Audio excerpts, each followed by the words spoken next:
May it please the court, my name is Catherine Stevenson, and along with my co-counsel Audrey Case, we represent the respondent in the case Moody v. Net Choice. The question before the court is whether the law's content and moderation restrictions and individualized explanation requirements comply with the First Amendment. The restrictions and individualized explanation do not comply with the First Amendment for the following two reasons. Number one, the statute in question is unworkable. And number two, the bill violates strict scrutiny.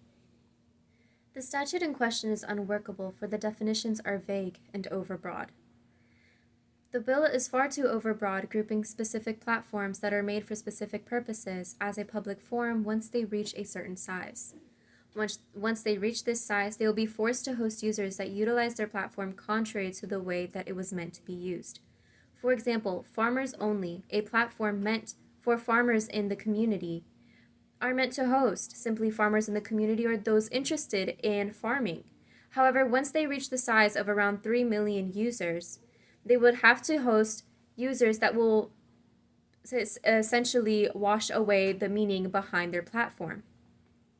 Further, the definition of social media platforms encompasses structures that connect to the internet, which is absurd and overbroad. It also minimizes the control these private companies have over the content they hold to blocking obscenity, meaning now they have to keep violent and problematic posts.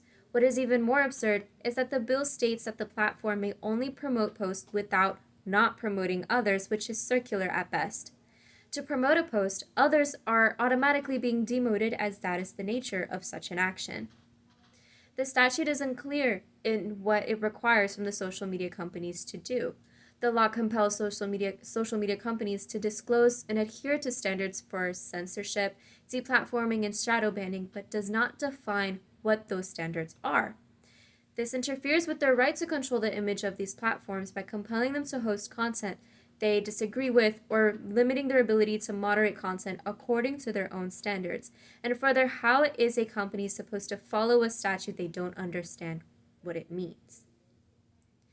The court held in Woolley v. Maynard that the state cannot require the display of "live free or die" on citizens' license plates. According to the First Amendment, the state cannot compel the promotion of government messages, meaning that social media companies today should not have to be compelled to promote government messages and promoting certain candidates. Companies have the right to have a specific image. For example, if this image is we are not white supremacists, or we do not support white supremacist ideology, certain posts will automatically have to be taken down. But the law only allows for the taking down of obscenity. In Pacific Gas and Electric Company v. Public Utilities Commission, the court held that the state cannot force companies to endorse viewpoints it disagrees with. This goes along with Hurley, where the court states that the fundamental First Amendment rule is a speaker has the autonomy to choose the content of his own message and conversely, to decide what not to say.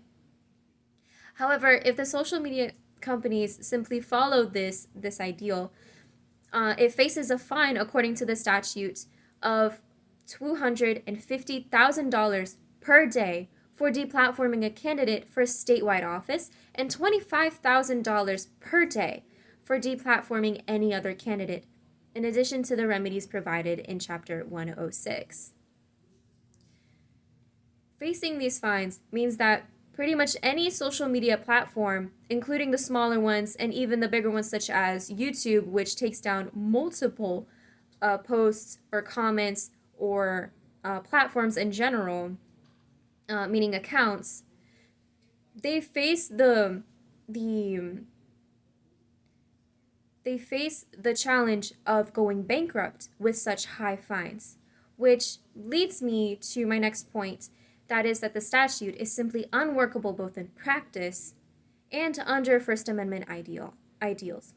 The First Amendment prohibits Congress from making laws that abridge freedom of speech, and the Florida SB 7072 bill violates the amendment. In today's case, the court's ruling will establish new boundaries for social media companies, a major generational shift. With this generation, there has come major technological advancements that the law must catch up with. Bill SB 7072 makes a vain and unworkable attempt to do so. Firstly, the statute treats the social media platforms as though they were common carriers by not allowing the deplatforming or demoting of certain platforms.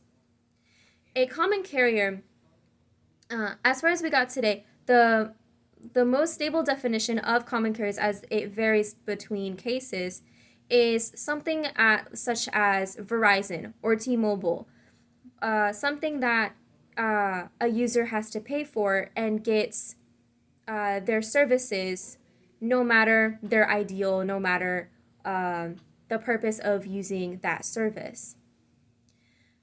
However, in Section J, with the circular, unrealistic, and unworkable terms, the statute does not allow the deplatforming or demoting of certain platforms and only allows the promotion of certain posts or platforms. And this is simply unworkable.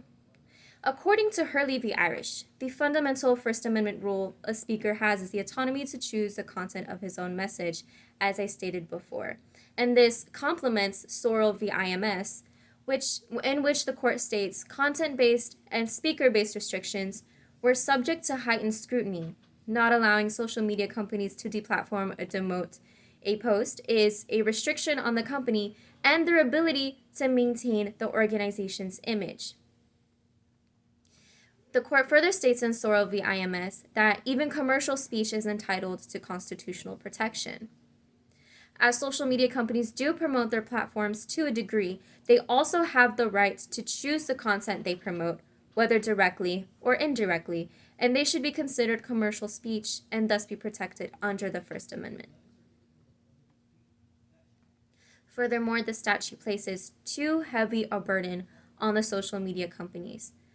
This includes the fines that I mentioned previously. But further, the law places significant burdens on social media platforms to notify users of content moderation actions, provide detailed explanations, and offer opt-out mechanisms.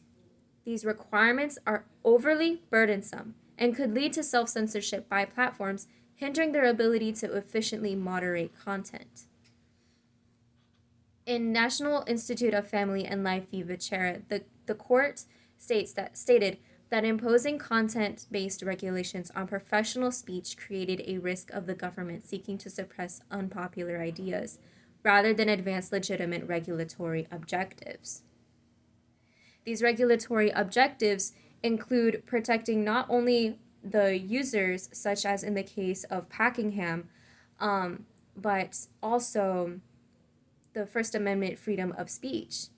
The governor of Florida stated himself that the purpose behind the statute and the bill is to limit and suppress the ideology of the woke left-wing agenda.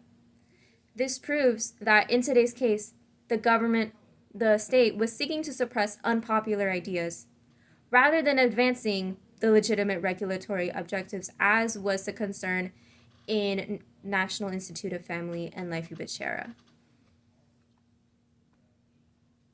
Furthermore, social media platforms are not common carriers. It must be known that there is no official definition of what a common carrier is. Some precedents say one thing and others say something else. It is never unanimous, but there is one definition that the court leans more towards. And that is, a common carrier is a person or commercial enterprise that transports passengers or goods for a fee and establishes that their service is open to the general public. In the case at bar, the bill's definition makes sure that social media platforms would be considered commercial enterprises by saying they need to have an annual gross revenue of more than $100 million. But those same social media platforms do not transport people. But with this common definition, a social media platform would have to transport people and goods and establish that their service is open to the general public in order to be a common carrier. Since social media platforms do not fit under both requirements for the definition, the only possible conclusion is that social media platforms cannot be treated or considered to be common carriers. To expand on the latter part of the definition, common carriers have to To expand on the later part of the definition, that common carriers have to hold themselves out to the public. But in National Association of Regulatory Utility Commissioners, the FCC, it says otherwise. In that case, the court ruled that a company is a common carrier when it holds itself out to everyone that they can provide their services to. That was the only requirement for a company to be a common carrier. So by following the rule, it will be found that social media platforms cannot be common carriers.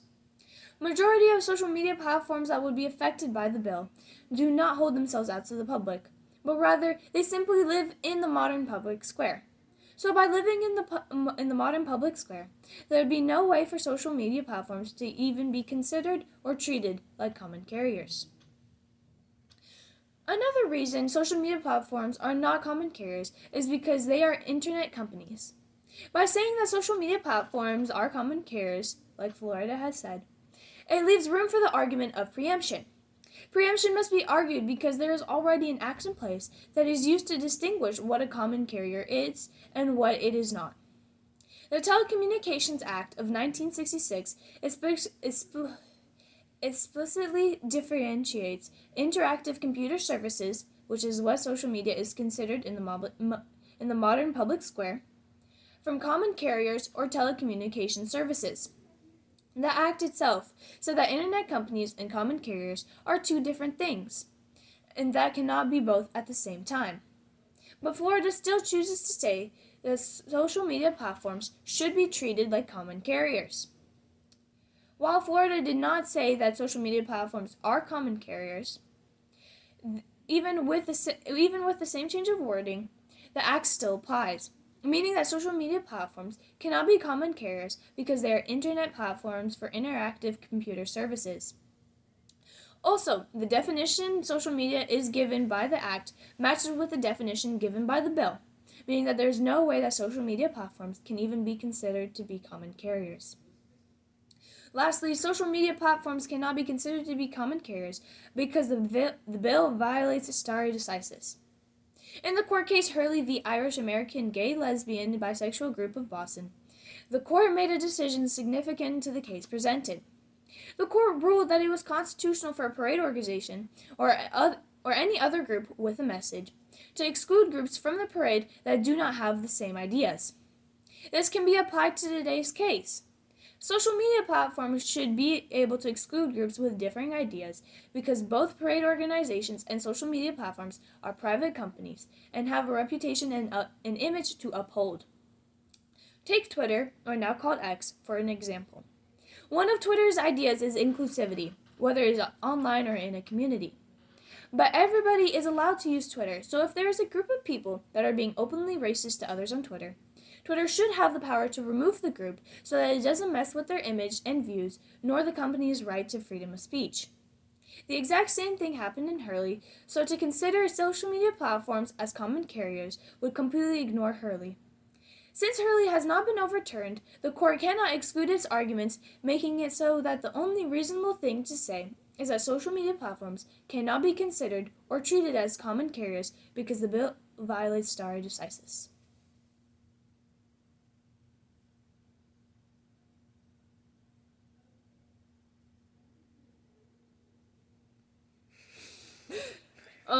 Hello? Okay. Go! I thought. Wait, hang on. It's okay, but we'll we cut it, waited. we'll cut But it. we waited it. So we waited it out so we can cut it, We right? can cut it. Okay, Yes, yeah, we go, can. go. Okay. Ready? Let's hold the face for a little bit, so then we can. Okay. Oh, hold on, I think Liz is here. Bye-bye. Wait, but like, No, go. You're good. do I read the rest? No, you What? read your thing. Not Sure. Okay. No, just BS. No, just read it BS a little bit and it's fine. It doesn't matter that it's short. It's fine. Okay. Oh, can you close the door? I'll wait like 5 more seconds and then I'll start. Okay. Ready?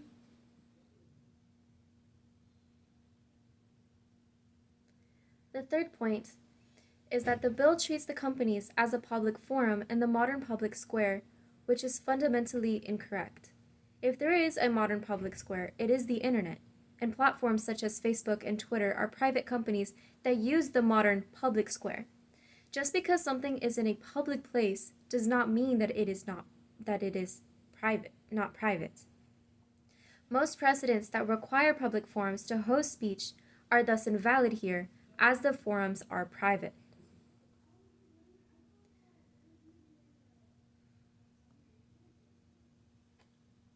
Moving on to our second point.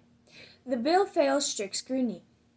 First, it must be established that all social media platforms have the same First Amendment rights as people under the court case Coleridge v. Amazon.com. In the context of today's case, it is important to note that restricting speech is also speech and requires First Amendment protections. This means that strict scrutiny should be applied to today's case because it comes along with the First Amendment and is applied to cases that deal with the First Amendment and fundamental rights. Strict scrutiny is the highest level of scrutiny that the court can use to look at cases. Under the First Amendment, all cases that deal with content-based and viewpoint-based laws and restrictions must have strict scrutiny applied. In today's case, Florida's Bill SB 7072 has created content-based laws through its content moderation restrictions. The purpose of content moderation restrictions is to introduce a legal framework that regulates how online platforms moderate in the content posted by their users. But content-based laws discriminate against the speech of online platforms based on the substance of which it communicates. The bill itself is extremely broad, which leaves plenty of room for discrimination between speech, such as through the bill's definition of social media. The bill only affects bigger social media companies, so any social media platforms under the requirements will not be penalized for their speech, but platforms that exceed the requirements will be immediately pushed into a new set of laws that are not specific enough to be applied properly. This means that the content-based laws listed in the bill discriminate and suppress a larger social media speech because of how the bill defines social media. Therefore, strict scrutiny must be applied. But with that, it must be known that there are several past Supreme Court precedents where the court has applied strict scrutiny to cases that deal with fundamental rights such as the First Amendment. This is seen in the court case Gonzalez v. O Centro Espírita Beneficia Inayo de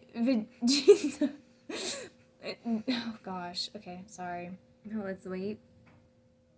No, And then say it again. no, Here, let me read that because it's in Portuguese, okay? yeah. Well, it's We'll Spanish. pause this. Moving to our next point, the bill fails strict scrutiny. First, it must be established that all social media platforms have the same First Amendment rights as people under the court case Coleridge v. Amazon.com. In the context of today's case, it is important to note that restricting speech is also speech and requires First Amendment protections. That means that strict scrutiny should be applied to today's case because it comes along with the First Amendment and is applied to cases that deal with the First Amendment and its fundamental rights. Strict scrutiny is the highest level of scrutiny that the court can use to look at cases.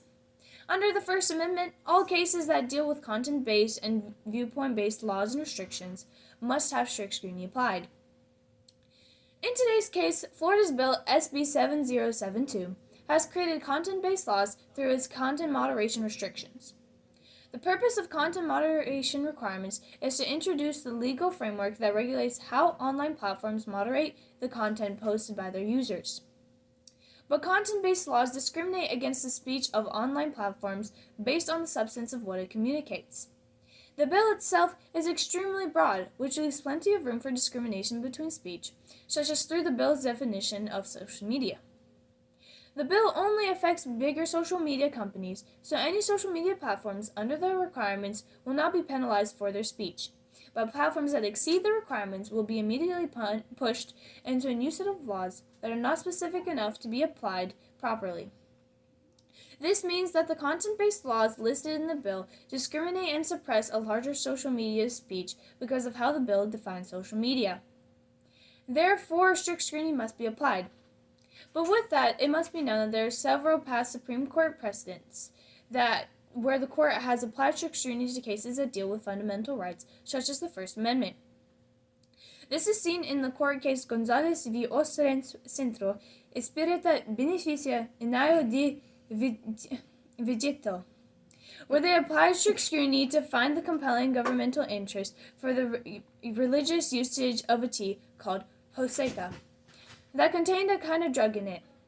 And in Williams Yulee v. Florida Bar, where strict scrutiny was applied in order to acknowledge that the Florida anti-solicitation rule presented in the case discriminated against speech based on content.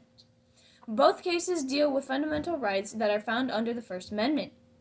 This means that both of these cases can serve as examples of why the court should apply strict scrutiny to the case presented before the court. Therefore, it means that today's case must be looked under strict scrutiny because the bill suppresses speech and it deals with the fundamental rights of speech for social media platforms.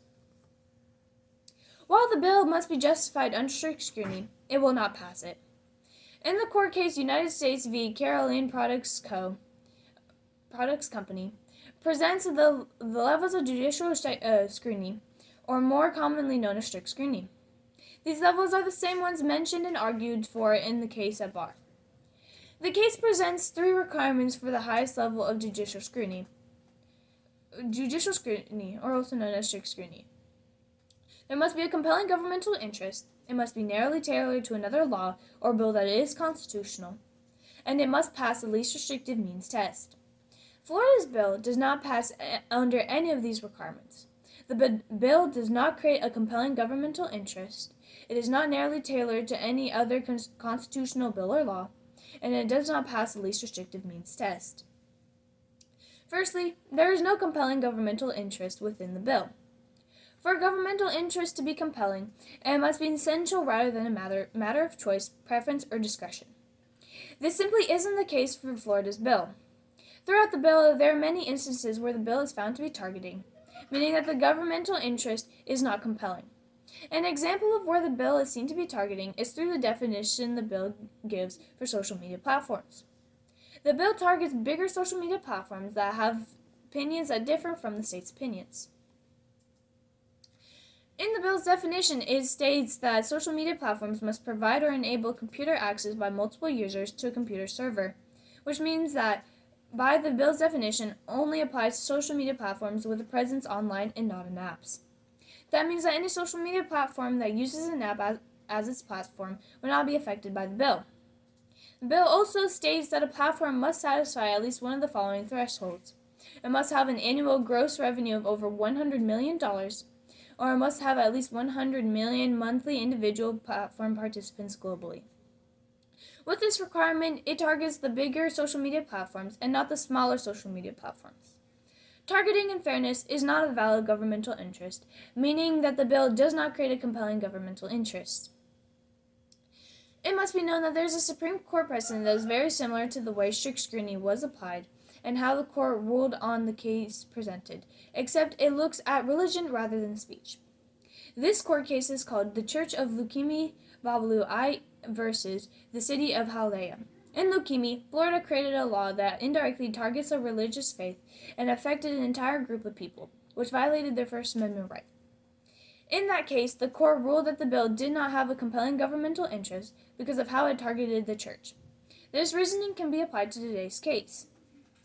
While there is no law that targets religious faith, there is a bill that's targeting a group of people. While the bill mainly the social media platforms. By using the logic found in Lukemi, the court can say that the bill targets the social media platforms because while they are companies, they are still entitled to their First Amendment rights, just like the church in Lukemi. Therefore, meaning that the case presented is looked through the same lens as Lukemi, then the bill would not have a compelling governmental interest because that is what the court ruled in Lukemi. Historically, the court has never allowed targeting, whether it's in speech or religious faith. So there's no reason that the court should rule in favor of targeting just to say that Florida's bill has a compelling governmental interest. Lastly, in the court case United States v. O'Brien, it presents a test that requires the government to demonstrate that it has a substantial or important interest unrelated to suppressing speech. This test is called the O'Brien test. The government can demonstrate interest through statistics or actual data that would support their cause. Without it, it would be hard to prove that there is an actual governmental interest, or not even a compelling one. In the case presented before the court, No data or reason would go along with the bill that would establish a reason for governmental interest. The interest in the bill identified has never been recognized as having an actual governmental interest. The governmental interest is fairness, and there is no precedent to back up that fairness is a legitimate interest that the court can use. This means that the case presented fails the O'Brien test and does not have a real governmental interest. Moving on, the bill is not narrowly tailored to achieve the interest. For something to be narrowly tailored, a law, bill, or act must be specifically designed to assert its intended purpose without being restrictive or overly broad. This means that in the case presented, the bill cannot restrict social media platforms, whether it's the people or the platforms itself, and the bill cannot be overly broad with its requirements. However, the bill does both of these things. Firstly, the bill itself is overly broad with its definition and how it must be executed, who is it executed towards, and overall is extremely vague. The bill suggests that it is only meant to be applied to large social media platforms. The court could infer that the bill is supposed to be applied to social media platforms such as TikTok, Facebook, and Instagram, but the bill itself doesn't list what social media platforms should the bill be applied to. The bill only lists its definition of social media, and not what social media platforms should be applied to. Not what the bill should be applied to with social media platforms, making the bill itself extremely broad. Also, what if there is a social media platform that has over 100 million monthly individual platform participants globally, but is an app? There is no definite answer for how the bill would be applied, since the social media platforms could still deplatform. Since a social media platform could still deplatform presidential candidates or other governmental officials. Take Snapchat for an example.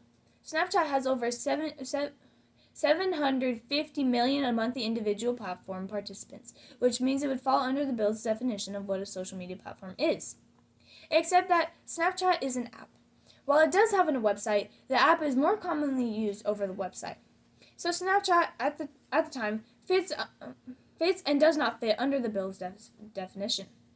The only option is for the court to remain indecisive about it, since the bill is too vague to answer what would happen to Snapchat if the bill got passed. In other words, the answer is that they wouldn't be able to do anything because the bill is too broad and is not able to give the court a specific answer, therefore making it not narrowly tailored. With the bill not being allowed to be overly broad, the bill must also not restrict anybody. Whether it's the people using the platform or social media platform itself, the bill cannot restrict them. In the court case Packingham v. North Carolina, the court made the statement that a law must not burden substantially more speech than is necessary to further the government's legitimate interests. For a law to burden substantially more interest than necessary, it must impose significant restrictions on an individual's freedom of speech, beyond what is needed to achieve the governmental interest. In the case presented, rather than there being a law, there is a bill that burdens substantially more speech than necessary. Florida's bill creates restrictions that not only affect the people who use social media, but mainly the social media platforms themselves. The bill restricts social media platforms' First Amendment right to freedom of speech by creating content moderation laws that make it so social media platforms cannot have a say on how it gets banned or restriction, which destroys their outlook. The bill did not need to create content moderation laws to limit speech. The bill should not have been created due to how restricting it is, therefore making it the furthest thing from being narrowly tailored. In conclusion, there is no way that the bill could even be considered narrowly tailored because of how overly broad and restricting the bill is. For the last requirement, the bill does not pass the least restrictive means test. In the case before the court, the bill establishes that the least restrictive means is to punish social media platforms for deplatforming political candidates to fulfill governmental interest of fairness. Firstly, if fairness was an actual governmental interest, which it is not, punishing social media platforms for using their speech to decide what can and cannot be said on or about their privately owned companies is not the least restrictive means and would not back up the governmental interest. In the court case Miami Herald v. Tornillo, the court said that the government had to prove that it had pursue the least intrusive means possible to achieve its goal. To prove that, there must be evidence provided, whether it's through studies or past experiences and precedents that dealt with similar things. But in all of our court arguments, Florida has not brought up any evidence to prove that they have had the least restrictive means. Especially with how broad and vague the bill is, it is extremely important to establish that it was the least restrictive means possible. Therefore, the bill fails the least restrictive means test and would fail strict scrutiny. To follow through with the original least restrictive means presented by the petitioner, Florida, the bill would infringe on social media platforms' First Amendment right, freedom of speech. Social media platforms are private companies, meaning that they are entitled to the same rights as regular American citizens, including the right to freedom of speech and the right to regulate speech. If today's case was dealing with a group of people rather than a social media platform, the court would have ruled that everyone had the First Amendment right to freedom of speech. However, because this focuses on social media platforms, Florida argued that the social media platforms don't have an absolute First Amendment rights. In reality, they do because social media platforms are run by people who want to use the freedom of speech to spread messages that they want to spread, and because social media platforms are private companies, they cannot be regulated as harshly as public companies. Therefore, restricting social media platforms for deplatforming political candidates is not the least restrictive means possible. Lastly, in the court case Ward v. Rock of Racism, the court made a ruling that as long as the means chosen are not substantially broader than necessary to achieve the government's interest, then it would pass the least restrictive means test. However, in the case today, the means are broader than necessary. The means in the case is to prevent political candidates from being deplatformed on social media, which is way too broad to be applied. To fix that issue, both the people who use social media platforms and the platforms themselves get restricted. The platforms get restricted because of how content moderation laws are applied to them, and the people get restricted because even though they have more freedom than social media platforms, they are active on it, meaning that they have to follow the same restrictions as social media platforms do since they are private companies. There's two groups of people being restricted by one bill. Therefore, there is a less restrictive means because the current means is too broad, thereby failing the least restrictive means test through the lens of Ward. And it is for these reasons that respondent prays the court sustains the ruling of the lower court and will in favor of the respondent in today's case.